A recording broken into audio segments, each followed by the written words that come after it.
Добрый вечер, дорогие друзья! Сегодня перед сном мне хочется поделиться с вами удивительной сказкой. Сказка называется «Подарки феи». Устраивайтесь поудобнее, мы начинаем. Жила-была когда-то на свете вдова, и были у нее две дочери. Старшая вылитая мать, тоже лицо, тот же характер. Смотришь на дочку, а кажется, что видишь перед собой матушку. Обе, и старшая дочь, и мать, были до того грубы, спесивы, заносчивы и злы, что люди, знакомые и незнакомые, старались держаться от них подальше. А младшая дочка была вся в покойного отца. Добрая, приветливая, кроткая, да к тому же еще и красавица, каких мало. Обычно люди любят тех, кто на них похож. Поэтому мать без ума была от старшей дочки и терпеть не могла младшую. Она заставляла ее работать с утра до ночи, а кормила ее на кухне. Кроме всех прочих дел, младшая дочка должна была по 2 раза в день ходить к источнику, который был, по крайней мере, в получасе ходьбы от дома, и приносить оттуда большой, доверху полный кувшин воды. Как-то раз, когда девушка брала воду, к ней подошла какая-то бедная женщина и попросила напиться. «Пейте на здоровье, тетушка», — сказала добрая девочка. Сполоснув поскорее свой кувшин, она зачерпнула воды в самом глубоком и чистом месте и подала женщине, придерживая кувшин так, чтобы удобнее было пить. Женщина отпила несколько глотков воды и сказала девушке: «Ты так хороша, так добра и приветлива, что мне хочется подарить тебе что-нибудь на память». Дело в том, что это была фея. А фея нарочно приняла вид простой деревенской женщины, чтобы посмотреть, так ли эта девушка мила и учтива, как о ней говорят люди. «И вот что я подарю тебе. С нынешнего дня каждое слово, которое ты промолвишь, упадет с твоих губ цветком, драгоценным камнем или жемчужиной». Когда девушка пришла домой, мать стала бранить ее за то, что она замешкалась у источника. «Ах, простите меня, матушка», — сказала бедная девушка. «Я действительно задержалась». Но едва только она произнесла эти слова, как с губ ее упали несколько роз, 2 жемчужины и 2 крупных алмаза. «Смотрите-ка», — сказала мать, широко раскрыв глаза, — «мне кажется, вместо слов она равняет жемчуга и алмазы. Что это с тобой приключилось, дочка?» Тут она в первый раз в жизни назвала свою меньшую дочкой.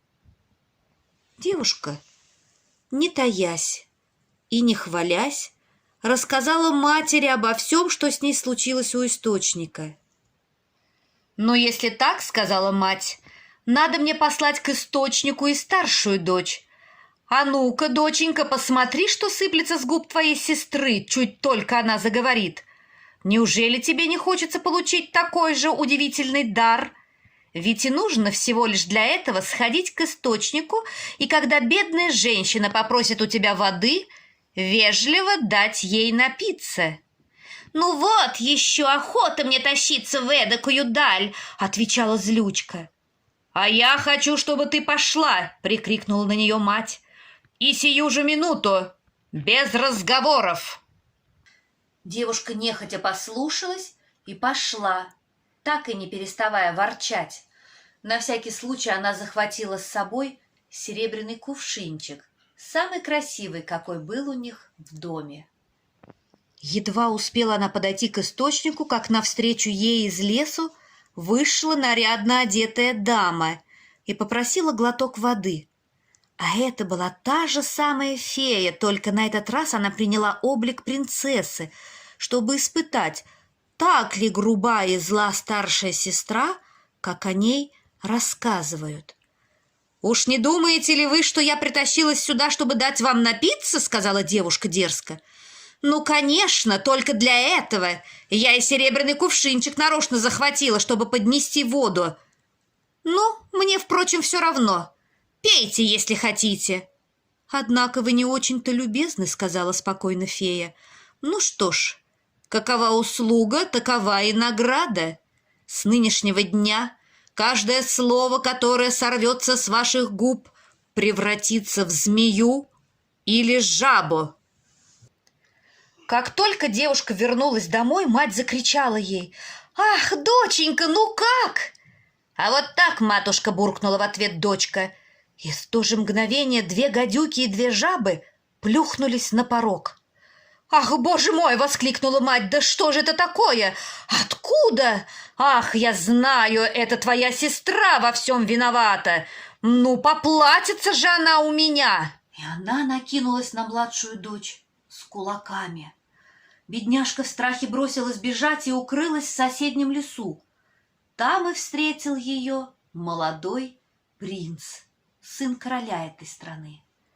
Возвращаясь с охоты, он нашел в чаще прекрасную девушку и, подивившись ее красоте, спросил, что она делает в лесу совсем одна и о чем она так горько плачет. «Ах, сударь, — ответила красавица, — матушка прогнала меня из дому». Королевский сын заметил, что с каждым словом девушка роняет из уст цветок, жемчужину или алмаз. И он изумился и попросил объяснить, что же это за чудо.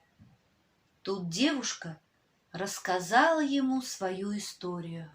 Королевский сын влюбился в нее. Он увез девушку во дворец к своему отцу и женился на ней.